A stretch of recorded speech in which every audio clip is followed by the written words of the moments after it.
மாண்புமிகு உறுப்பினர் சேகர்.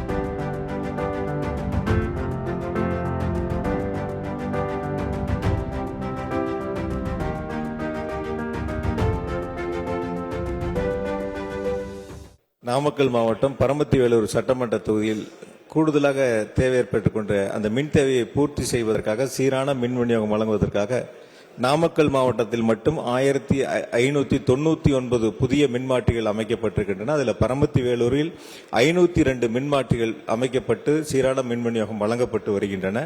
கூடுதலாக நாமக்கல் மாவட்டத்திற்கு 5 துணை மின்நிலையங்கள் அமைப்பதற்கு மாண்பு முதலமைச்சர்கள் அனுமதி வழங்கியிருக்கின்றார்கள். மாண்பு உறுப்பினர்கள் சுட்டிக்காட்டியிருக்கின்ற பிளிக்கில் பாளையத்தில் அரசு எங்களுடைய துறை அதிகாரிகளை அனுப்பி ஆய்வு செய்து தேவை ஏற்படின் இந்த ஆண்டு முன்னுரிமை அடிப்படையில் அதை எடுத்துக் கொள்வதற்கு அரசு பரிசீலிக்கும் என்பதை மாண்பு பேரவைத் தலைவர் மாண்பு உறுப்பினர்களுக்கு தெரிவித்துக் கொள்கிறேன். மாண்புமிகு உறுப்பினர் சேகர். மாண்புமிகு பேரவைத் தலைவர்களே, கபிலர்மலை பாலசுப்ரமணிய முருகன் கோவில் தேர் வரும் பாதையில் சுமார் 690 மீட்டர் அளவிற்கு புதைவடங்கள், அதாவது யூஜி கேபிள் அமைத்துக் கொடுக்க வேண்டும் என்று கேட்டுக்கொள்கிறேன்.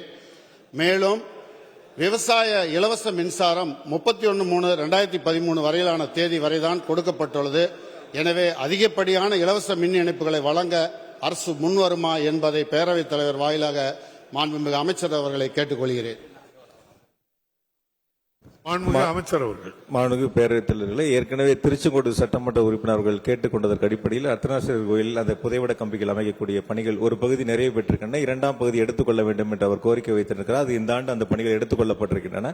மாண்புமிகு உறுப்பினர்கள் சுட்டிக்காட்டுகின்றன அந்த திருக்கோயிலுக்கும் ஆய்வு செய்து திட்ட மதிப்பீடுகள் தயார் செய்யப்பட்டு நிர்வாக அனுமதி பெறப்பட்டு பணிகள் எடுத்துக்கொள்வதற்கு முன்னுரிமை வழங்கப்படும் என்று தெரிவித்துக் கொண்டு மாண்புமிகு முதலமைச்சர்கள் ஆட்சி பொறுப்பேற்று பதிவு செய்து காத்திருந்த விவசாயிகள் 2 லட்சம் விவசாயிகளுக்கு மின் இணைப்பு வழங்குவதற்கான அறிவிப்புகள் வெளியிடப்பட்டு வழங்கப்பட்டு இருக்கின்றன.